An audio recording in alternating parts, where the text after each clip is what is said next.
네, 안녕하세요. 이것이 데이터 분석이다 강의 영상입니다. 이번 영상에서는 지난 영상에 이어서 4장의 두 번째 예제, 강남역 맛집 리뷰로 알아보는 감성 분류 예제를 알아보도록 하겠습니다. 이번 예제 역시 네 가지 정도의 스텝으로 나눌 수 있는데요. 첫 번째 스텝은 크롤링을 통해서 데이터를 직접 수집을 해보고, 그리고 그 데이터를 전처리, 지난 영상에서 언급했었던 TF, IDF 방법을 이용을 해서 전처리를 해볼 거고요. 그리고 그 전처리된 데이터를 이용을 해서 분류 분석을 어떻게 감성 분석에 적용을 하는지 알아볼 예정이고, 그리고 네 번째 스텝에서는 긍정, 부정 리뷰로 분류를 한 결과를 가지고 어떤 중요 키워드가 있는지에 대해서 활용해보는 분석을 해보도록 하겠습니다. 그러면 첫 번째로 크롤링부터 시작을 해보겠죠. 자, 그러면 이번에도 마찬가지로 판다스, 넘파이, 매트플롯립, SNS 라이브러리를 임포트를 해줍니다. 이런 식으로 임포트를 했고, 그리고 여러분들이 다운로드 받으시는 이 주피터 노트북에 제가 이런 식으로 캡처를 해놨는데, 이 영상에서는 직접 한번 보여드리도록 할게요.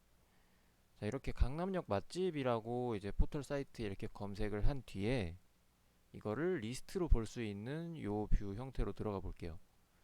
그러면 이런 식으로 강남역 맛집을 리스트로 볼 수 있는데, 자, 이런 식으로 개발자 도구를 열어서 크롤링을 또 해줘야겠죠. 이번에 저희가 크롤링할 데이터는 이 세부 페이지로 들어갔을 때 여기 있는 이 리뷰 데이터들을 이용을 할 거예요. 그래서 이 별점과 리뷰의 내용, 요 두 가지를 각각을 칼럼으로 해서 여기 있는 여러 가지 맛집들의 리뷰를 전부 다 크롤링을 해보도록 하겠습니다. 자, 그러면 이번에도 마찬가지로 리퀘스트랑 제이슨을 이용을 해서 크롤링을 할 텐데, 이 네이버 플레이스라는 것은 API를 호출하기 위한 이 주소를 제공을 해요. 그래서 자, 여기 있는 요 주소가 기반이 되겠죠. 요 주소에 기반해서 이렇게 입력을 해주면 API를 호출할 수 있는 뼈대 URL이 되는 거예요.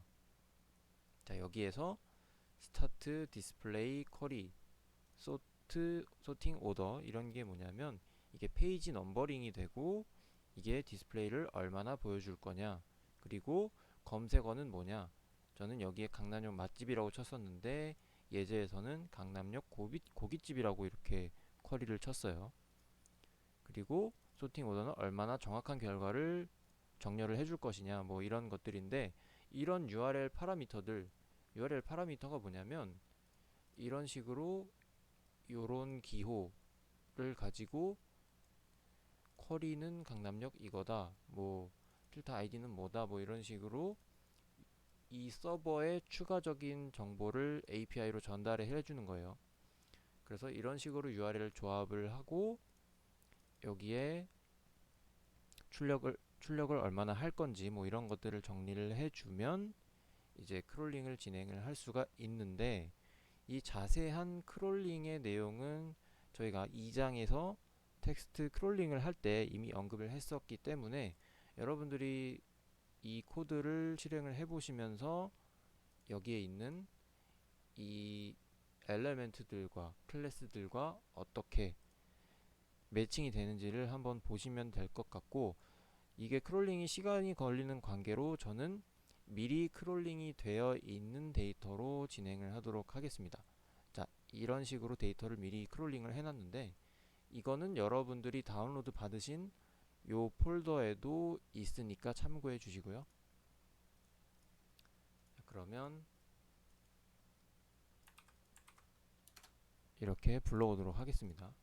자, 그러면 이 데이터가 어떻게 생겼는지를 한번 구경을 해볼게요.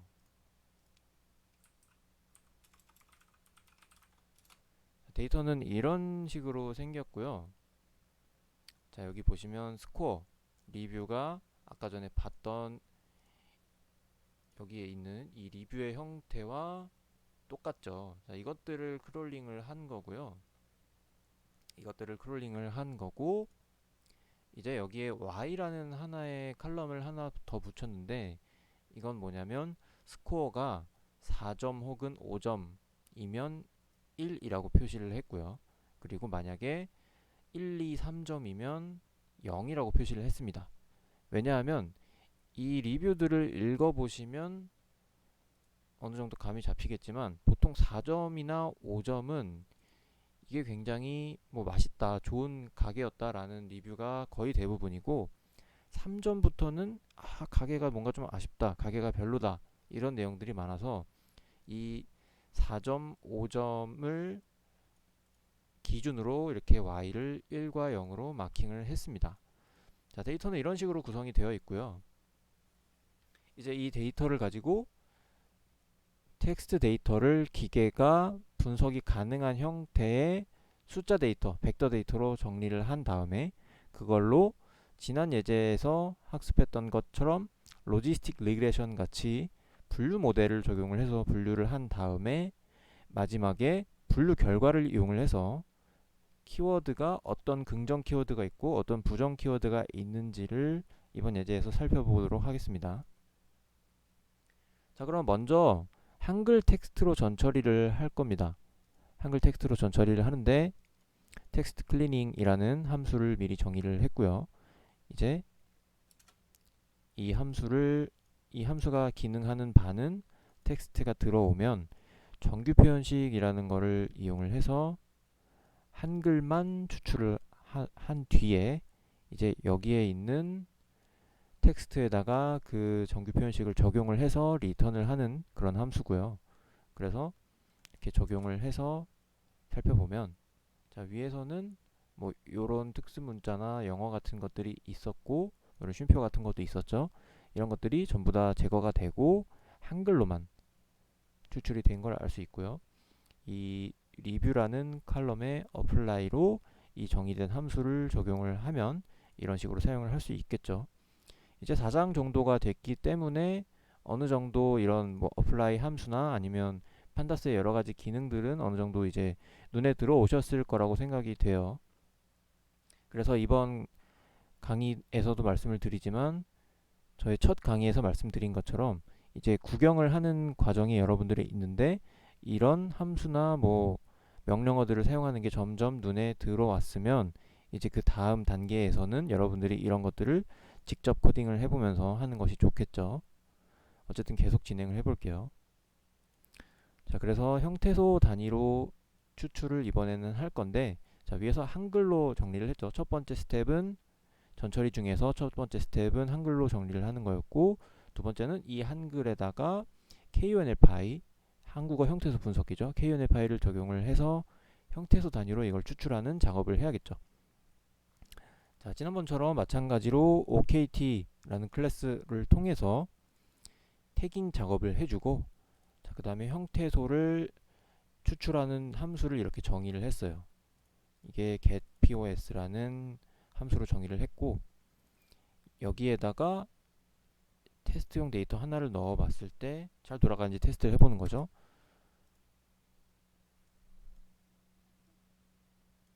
자, 이런 식으로 결과가 나왔는데 이 데이터가 원래는 이런 데이터였죠. 이런 데이터를 형태소 분석을 했더니 이렇게 3개의 형태소가 나왔다라는 거고요. 자, 그러면 이제 분류 모델, 저희가 사용할 분류 모델은 로지스틱 리그레션인데, 지난 예제에서 사용했던 로지스틱 리그레션인데, 분류 모델에 들어갈 수 있는 형태로 학습 데이터를 변환을 해서 생성을 해야겠죠. 자, 그러면 제일 먼저 할 거는 이제 형태소 단위로 이렇게 적용하는 법을 알았으니 이번에는 그 단어들에서 코퍼스라는 거를 추출해야 된다고 했었죠. 그래서 코퍼스를 추출을 할 건데, 코퍼스를 추출하는 방법은 이 카운터 벡터라이저라는 클래스를 이용을 하면 됩니다. sklearn의 카운터 벡터라이저라는 클래스를 이용을 하면 되고요. 자, 아까 전에 정의를 했었던 이 형태소를 추출하는 함수를 토크나이저, 이 카운터 벡터라이저 클래스에 토크나이저는 이거다라고 정의를 해주는 거예요. 만약에 이게 정의되어 있지 않으면 이런 데이터에서 이 스페이스 빈 공간을 기준으로 단어를 분리해주게 되는데, 이런 케이스 같은 경우에는 여기다가 포스트 토크나이저를 입력을 해주지 않아도 되지만, 이게 만약에 붙어 있다 라고 하면 이런 것을 반드시 적용을 해줘야 형태소가 이런 모양으로 정리가 되겠죠. 형태소 분석기를 이런 식으로 달아준 뒤에 이제 이 인덱스 벡터라이저라는 오브젝트가 되었죠. 이 오브젝트에 fit transform이라는 거를 해주면, 자, 요 df의 요 투리스트가 바로 말뭉치가 되는 건데, 이 말뭉치에 fit transform을 해주면 이제 이 벡터를 카운트 해주는 연산을 수행을 하는 겁니다. 자, 이렇게 말로 들으면 어려운데 이걸 실행해서 한번 보도록 할게요.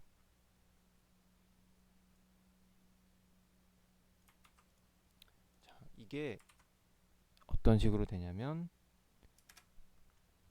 이렇게 데이터 프레임에 있는 이 칼럼의 모든 정보들을 리스트 형태로 이렇게 가져온 거고, 이게 바로 코퍼스의 개념이라고 보시면 돼요. 그래서 이거를 fit transform을 해주면, 자, 이런 식으로 변환이 된 벡터가 나옵니다. 지난 영상에서 본 것처럼 단어를 벡터로 변환을 한 거예요. 그럼 대충 살펴보면, 네, 이런 형태로 매트릭스가 구성이 된 거고, 그렇다면 얘기는 545개의 데이터가 총 3030이라는 길이의 벡터들을 가지고 있는 그런 데이터 셋인데, 그러면 이 3030이 의미하는 바는 지금 이 코퍼스 안에 형태소가 3030개가 들어있다는 얘기가 되겠죠. 자, 그래서 지금 이렇게 변환된 거에 보캐뷸러리, 인덱스 벡터라이저에 보캐뷸러리라는 거를 이런 식으로 출력을 해보면, 이건 보캐뷸러리이기 때문에 딕셔너리 형태겠죠. 이 딕셔너리 형태를 스트링으로 바꿔서 출력을 해보면, 자, 2647번 벡터의 위치는 이 형태소가 된다는 뜻입니다. 그리고 428번 벡터의 의미는 이 단어를 의미하는 거고요. 그래서 데이터 프레임의 첫 번째 문장이 뭐였죠? 이거였죠. 이게 변환이 되면 이렇게 된다는 거죠. 즉 3030 길이의 벡터가 있을 때 2403번 벡터, 428번 벡터, 2647번 벡터는 1로 되어 있고 나머지는 전부 다 0이 되겠죠. 이런 식으로 X 데이터를 변환을 했습니다. 자, 그러면 그 다음으로 TF-IDF를 한 번 더 적용하는 게 좋다고 했었죠. TF-IDF를 적용하는 법은 굉장히 쉬워요. 마찬가지로 이번에는 카운터 벡터라이저가 아니고 TF-IDF 트랜스포머라는 클래스를 이용을 해서 마찬가지로 오브젝트를 가져온 뒤에 방금 전에 학습한 X를 그대로 넣어주면 됩니다. 마찬가지로 fit transform 함수를 사용을 했고요. 실행을 한 뒤에 출력을 하면, 아까는 여기가 전부 1이었죠. 그런데 TF-IDF는 다른 문서들도 같이 봤을 때 이 단어들이 상대적으로 얼마나 이 문장에서 중요한 단어인지를 나타낸다고 했을 때, 자, 요 마지막 단어가 뭐였죠? 좋았습니다 라는 단어는 다른 문장에서는 비교적 덜 등장했나 보네요. 그래서 TF-IDF 값이 다른 두 개에 비해서 높게 나왔습니다. 자, 이런 식으로 TF-IDF를 변환을 했고요. 그러면 이 545 곱하기 3030 이 데이터 셋이 전부 다 변환이 됐겠죠. 자, 이런 식으로 텍스트를 전처리 했고요. 그러면 이제 X 데이터가 생겼기 때문에 이걸 피처로 활용을 할 수 있겠죠. 이 피처를 이제 로지스틱 리그레션의 학습 데이터셋으로 사용을 할 겁니다. 그럼 이번에도 마찬가지로 모델링을 하기 전에 데이터셋을 분리를 해야겠죠. 분리를 하는 건 마찬가지로 트레인 테스트 스플릿 함수를 이용을 해서 이렇게 4개로 나뉩니다. 이 트레인, X 트레인과 Y 트레인은 문제집이라고 했었죠. 그리고 X 테스트와 Y 테스트는 수능 시험이라고 했었습니다. 이 2개로 나눴을 때 나누는 사이즈는 7대 3으로 나눴고요. 그래서 문제집은 총 381문제가 들어있고 수능은 총 164문항이 들어있는 거죠. 자, 그러면 로지스틱 리그레션 클래스를 지난 예제와 마찬가지로 불러옵니다. 지난 예제와 마찬가지로 학습 평가 기준 모듈들도 불러오고요. 그래서 X트레인, Y트레인을 넣어서 학습을 한 뒤에 자, 이 수능 문제지에 정답을 쓰는 거죠. 그리고 요건 AUC를 계산하기 위한 확률값이라고 했었죠. 이렇게 해서 학습 후에 성능을 평가를 합니다.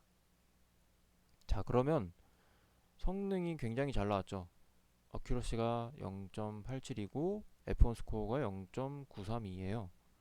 근데 이 리콜이라는 숫자가 뭔가 수상해요. 1.0이라는 게 나오려면 사실 이건 현실적인 데이터에서는 절대 나올 수가 없는 수치인데, 그래서 이런 경우에 의심이 되잖아요. 의심이 될 때는 컨퓨전 매트릭스를 직접 한번 출력해 보면 되겠죠. 그래서 sklearn에 컨퓨전 매트릭스 라이브러리를 불러와서 이렇게 실제 예측 예측값은 y프레드로 넣어주고 실제 값은 이 수능 문제지를 넣어주는 거죠. 수능 문제의 정답이 되겠죠. 이걸 넣었을 때 출력을 해보면 이렇게 나옵니다. 그러면 사실 이 컨퓨전 매트릭스가 학습이 잘 된 경우는 이 21이 여기가 아니고 여기 들어있는 경우겠죠. 맞은 걸 맞았다고 하고 틀린 걸 틀렸다고 하는 정확한 모델을 만들려면 이 21이 여기로 가 있어야 되는데, 그냥 지금 요 클래스 뭐 예를 들면 전부 다 부정적인 리뷰야 혹은 전부 다 긍정적인 리뷰야 라고 극단적인 판단을 하는 모델이 만들어진 것과 일맥상통하는 결과가 되겠죠. 그래서 AUC도 한번 출력을 해볼게요. AUC 역시 마찬가지로 이런 식으로 코드를 실행을 해주면 되고요. AUC도 굉장히 높게 나왔죠. 하지만 이거는 컨퓨전 매트릭스로 직접 살펴보면 좀 고집이 센 모델이다 라는 걸 알 수가 있고요. 그래서 이럴 때 해줄 수 있는 게 바로 클래스의 균형을 맞춰주는 작업이에요. 이게 무슨 말이냐면, 자, 클래스의 불균형 문제라는 게 지금 저희가 갖고 있는 데이터셋, 이거를 한번 볼까요? 이거를 출력을 해보면 일단 육안으로 보면은 1이 굉장히 많죠. 이걸 뭐 투리스트로 한번 출력을 해서 보겠습니다. 그러면 육안으로 보면 1이 아주 엄청나게 많죠. 그래서 아까 저 모델은 전부 다 1이야 라고만 말하는 모델이어도 성능이 좋다라고 결과가 나온 거고요. 대략 10대 1 정도의 비율로 클래스가 불균형하게 있는 것을 볼 수 있어요. 그래서 1대 1 비율로 랜덤 샘플링을 해줘야 됩니다. 이 랜덤 샘플링이라는 게 뭐냐면, 자, 데이터 프레임에서 y가 1인 것들을 이런 식으로 불러올 수 있다고 했었죠. 필터링 기능을 이용을 해서 여기에 샘플을 해주게 되면 y가 1인 게 500개 정도 되는데 이 중에 50개만 가져올 거야 가 되는 거고, 그러면 이게 1이 포지티브라고 할게요. 1인 케이스의 랜덤한 인덱스, 왜냐면 이렇게 샘플을 가져온 뒤에 이것들의 인덱스를 투리스트 하는 거예요. 자, 그러면 이걸 실행을 하면 이게 y가 1인 데이터셋 안에서 y가 1인 데이터들의 랜덤한 인덱스 값이에요. 마찬가지로 y가 0인 경우에도 이런 식으로 해줄 수 있겠죠. 자, 그러면 랜덤 데이터를 인덱스를 이렇게 가져왔으니 이 두 개의 인덱스를 합하면 어떻게 될까요? 합하면 이게 지금 이런 식으로 리스트 형태로 어레이의 형태로 인덱스들이 들어있는 건데, 이 두 인덱스를 합하면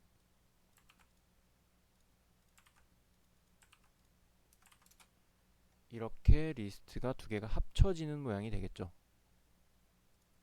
합쳐지는 모양이 될 거고, 그러면 이 X 데이터의 이 인덱스들에 있는 모든 벡터들을 가져오는 게 바로 샘플 X가 되는 거고요. 마찬가지로 이 랜덤 인덱스를 Y에 넣어주면 동일한 위치에 있는 Y 값들을 가져오게 되는 거죠. 즉 Y가 1인 경우 50개, Y가 0인 경우 50개 케이스를 랜덤하게 가져와서 이제 클래스가 1대1이 됐으니 그걸 다시 7대3으로 나눠서 문제집과 학습 수능 문제지로 쓰겠다라는 게 되는 거고요.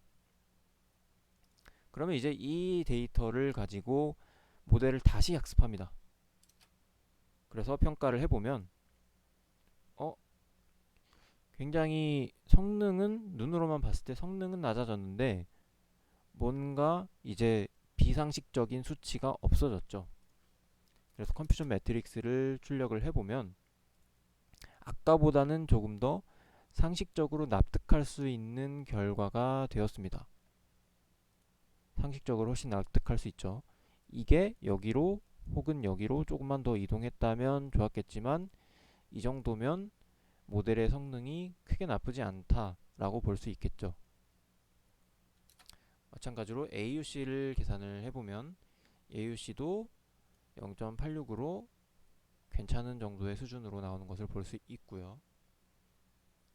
자, 그래서 이제 이 분류 결과를 가지고 활용을 할 텐데 어떤 식으로 활용을 하냐면, 이 로지스틱 분류 모델은 결국에 회귀 분석 모형이라 그랬죠.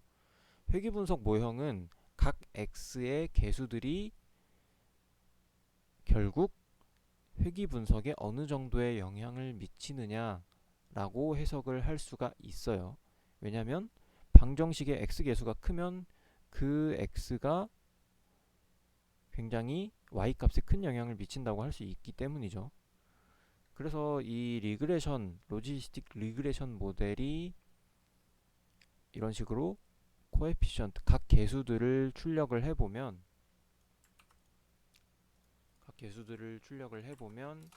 자, 이런 식으로 3030개의 단어들이 학습이 된 걸 볼 수 있는데, 자, 0번째 단어는 개수가 0이고 뭐 3029번째 단어는 마이너스 0.129 뭐 이런 식으로 학습이 되었죠.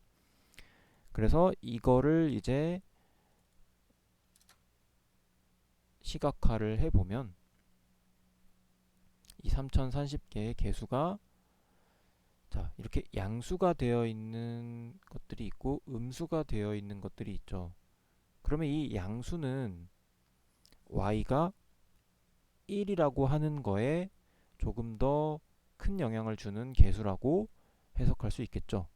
물론 정확한 해석은 아니긴 하지만 단어의 긍정 혹은 부정을 나타내는 정도의 지표로는 충분히 사용할 수 있는 것이라고 생각을 하시면 될 것 같고, 이 음수로 나오는 개수들은 0 혹은 1을 분류할 때 0에 가까운, 즉 부정 단어들을 의미하는 개수들이 되겠죠. 자, 그래서 이런 식으로 이 개수들을 상위 5개, 양수인 거에 상위 5개, 음수인 거에 하위 5개를 출력을 했을 때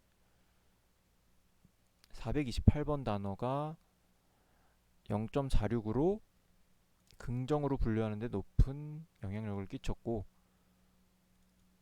2247번째 단어가 마찬가지로 긍정적인 영향, 1125번 단어는 부정적인 영향, 이런 식으로 해석을 할 수 있게 되겠죠. 자, 그래서 이 아래에 있는 코드들은 이제 이것들을 역으로 추적을 해서 그래서 이 428번 단어가 무슨 단어였는지를 찾아내는 과정이에요. 그래서 이 과정은 생략을 하고 이것들을 실행을 하면 자, 결과적으로 요 상위 몇 개, 상위 5개, 상위 혹은 10개 여기에선 상위 20개를 출력을 했어요. 상위 20개의 긍정 형태소를 출력을 하면 이런 단어들이 출력이 됩니다. 그래서 깔끔하다, 맛있다, 뭐 강남역 위치와 관련된 거겠죠. 그리고 뭐 갈비살이 맛있다, 친절하다, 환기가 잘 된다. 이런 것들이 이 리뷰가 긍정적인 리뷰이다. 4점 혹은 5점 정도에 해당하는 리뷰이다라는 판단을 하는 형태소라고 보시면 되고요. 만약에 문장에 이런 단어들이 많이 등장을 하면 좋은 리뷰일 확률이 높다라는 거겠죠. 반대로 부정 형태소를 출력을 하면 종업원, 테이블, 뭐 시끄럽다, 기대 이하다, 별로다 이런 단어들이 나오는 것을 볼 수 있죠. 그래서 눈으로 살펴봤을 때, 정성적으로 살펴봤을 때 어느 정도 긍정 형태소와 부정 형태소가 분류가 된 것 같다, 분석이 잘 된 것 같다라고 생각을 하시면 되겠습니다. 네, 그러면 다음 영상에서 뵙도록 하겠습니다.